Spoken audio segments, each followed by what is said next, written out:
Hello and welcome to the latest edition of our Sustainability Perspectives podcast, where we talk to various different packaging experts to learn more about how their company tackles the sustainability challenges the industry faces.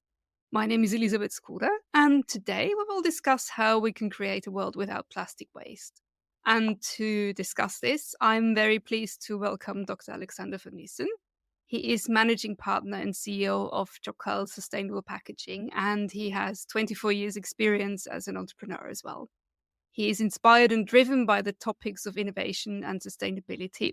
And Chocal has the vision of innovative packaging machines that work with renewable raw materials that are both recyclable and compostable. So, I'm looking forward to hearing more about this today. Welcome to the podcast, Alexander. I'm looking forward to a really interesting conversation. Hello, Elizabeth. It's a pleasure to be here. Yes, thank you for being here. So, to get us started, I understand that Chocolate Sustainable Packaging started out with aluminium packaging for hollow chocolate figures such as Father Christmases, Easter bunnies, and surprise eggs. What inspired you to expand beyond this niche towards creating packaging that is described as being recyclable, biodegradable, and cost efficient? Yes, we were very happy to have a big market share in the chocolate hollow figure packaging business, but we wanted to be more sustainable and we wanted to do something for a better world. And so we thought that aluminum is a nice material and it's recyclable, but we were fascinated by the new possibilities of renewable materials. And so we did lots of research and worked together with our suppliers to do more, to find a material which is based on natural materials or sustainable natural materials and enables us to erect a packaging system which is producing packaging which is both recyclable and also compostable. And yes, after several years of testing and developing, we finally made it. I'm keen to find out a bit more about this packaging. Could you tell me a bit more about how it works and what it is made of?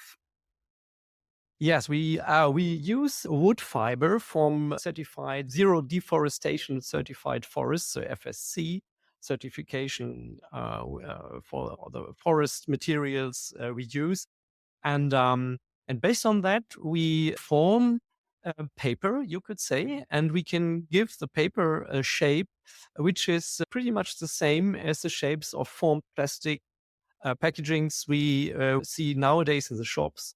And so we are well beyond chocolate hollow figure packaging. So first thing we worked out was how to do some kind of tray for a razor. So it's a normal consumer good, a wet razor and it's packed in a paper box and the razor is put in a plastic tray. Sometimes it's even put in a pulp tray. And we found out how we can form normal paper with 70% less material usage than pulp. And in the end, we managed to find out a industrial process to form the paper so we can replace the pulp, we can replace the plastic, and yes, it saves some 82% CO2 emission. And of course, compared to pulp, we are, yes, we can, with 70% less material, we can be more than 50% cheaper. And the whole process is focusing on several parameters, but we managed to find out how it's to be industrialized also for big volumes, because as it was in our chocolate hollow figure business, where we supplied global mega brands with very high volumes.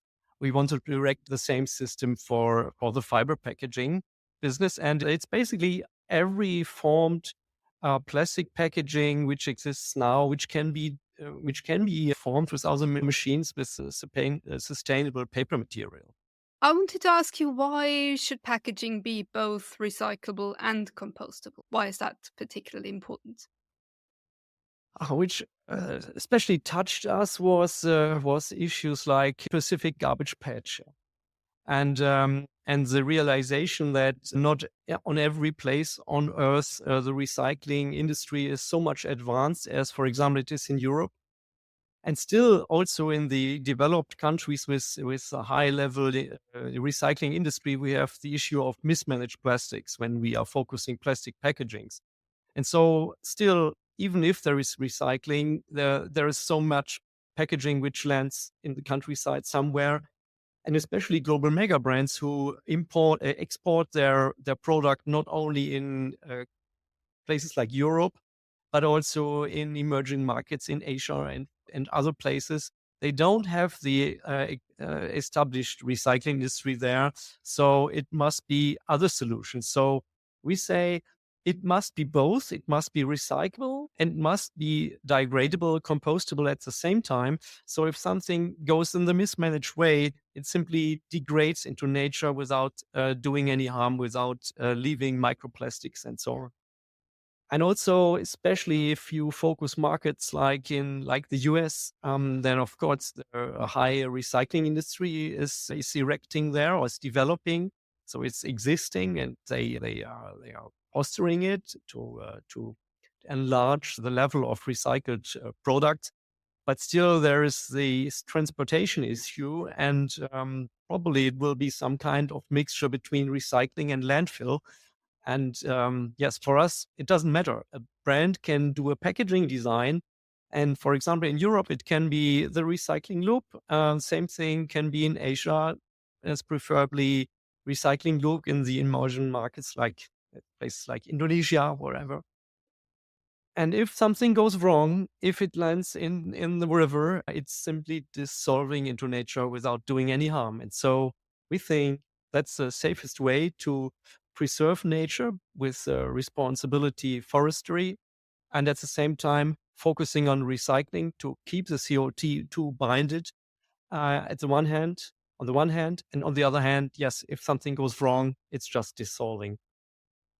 You mentioned global mega brands, and obviously sustainability is very important just from the point of view of doing the right thing. But how can they also increase their brand value through sustainability?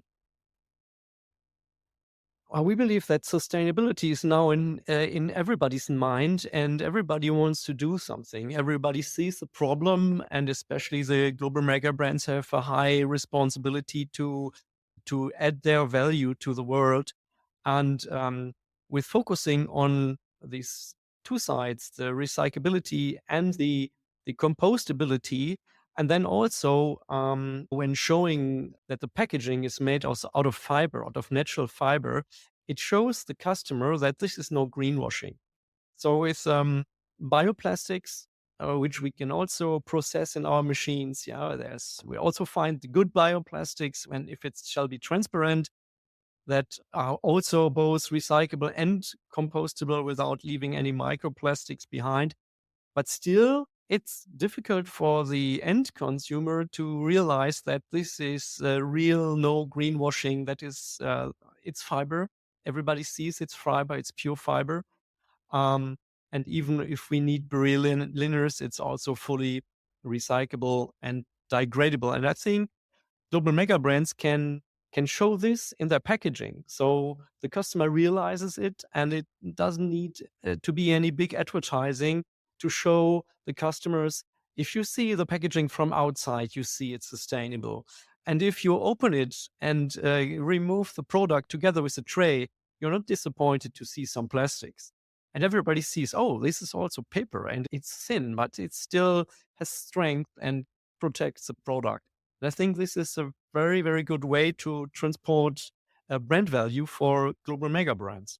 I've heard that the Sustainable Packaging Coalition identified paperization of everything as the number one world packaging megatrend. And I was wondering, in that context, isn't there any sort of negative effects for the world's forests? Oh, that's a very good question. And of course, we were very proud to receive the Innovator Award of the Sustainable Packaging Coalition. Just in front of this, a few minutes before, they claimed this global mega trend in packaging, the paperization of everything before we got the award. Um, And the thing is, you need to do it right. And of course, the most horrible thing would be to get into deforestation, because we are deeply committed to cradle principles, to be climate positive. Yeah. So when using also in large volumes these new kind of packagings, there shall be more forests in the world and not less forests. And so it's so important to assure that there is some certification based on the raw material, so that it's not coming from some rainforest place or other things which might happen there. And it's good that there is some auditing and certification process going on, which assures zero deforestation uh, and an overall growth of forest. I wanted to ask you for what else Chocal does to reduce the impact of the packaging on the environment. Yeah, we found a way to form this paper, and it's very thin, as I said, and still it has lots of strength, mechanical strengths in order to protect. And so, if we compare it to pulp, as I mentioned, egg cardboard, we know, then of course it's thick. It's very thick, and it's using a lot of materials. So we say sustainable materials, fibers, but then the least as possible on the one hand side, and on the other hand side, alternatives like pulp are often shipped over some oceans. Um, it's a complicated, somehow, yes, let's say difficult process, and it's often done in China. And of course, if you add the value stream of transportation to the CO2 balancing, then it might be there might be some issues. And what we do is we enable the customer to integrate a machine. It's very clean process to integrate a packaging machine from Chocal into his production line to produce the packaging at the place of his packing. And so we eliminate most part of the transportation issue, and you just need to transport a roll of paper, basically. Of course, we also supply ready-made, ready-formed paper packaging if the customer wants it. But for the climate, of course, the best thing would be buying a machine, establishing it in the own production line. Yes, we are very much focused on plug and play and AI-assisted support directly on the machine for our packaging machines. We have quite a history in this, in providing good, reliable machines.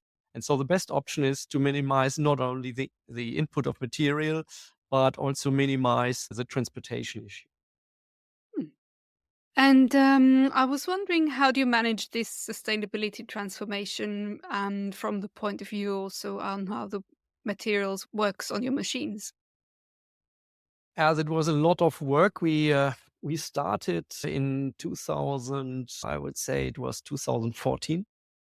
In 2019, we won an innovator award for forming paper. And at that time, it was not stable. It was a prototype process, and it was really quite tricky to get all the engineering done so that it's, as I said, plug and play, and a stable process, machining process, um, with which we can produce billions of packagings. So we have a very deep background in engineering, statistics, sensors, and everything.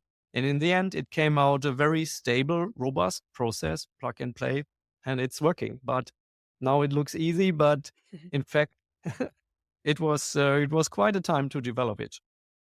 Yes, I can imagine that. But yeah, great to hear that you got there. To wrap up this podcast, how do you see the packaging landscape transforming in the coming years? Obviously, especially in the context of new alternative materials. I see there lots of progress in the development. And that's also a reason why we focus on being flexible with our machines. So I know about interesting approaches like using algae, seaweed to produce fiber, to produce some paper-like stuff or paper-like material, and that's also one of the reasons we are flexible with our machinery. We have a very profound development process together with our suppliers, and we are always looking for new possibilities to use the benefits of new material, to work with waste materials, and so on. And I think this will be also a mega trend to reuse and to look into the world. What else is there we can use as a sustainable material, but then yes, a material which should be both recyclable and also um, compostable. I think this will be a trend, and we will see it in lots of fields of the packaging business. Yes, that'll be very exciting to keep track of and to watch.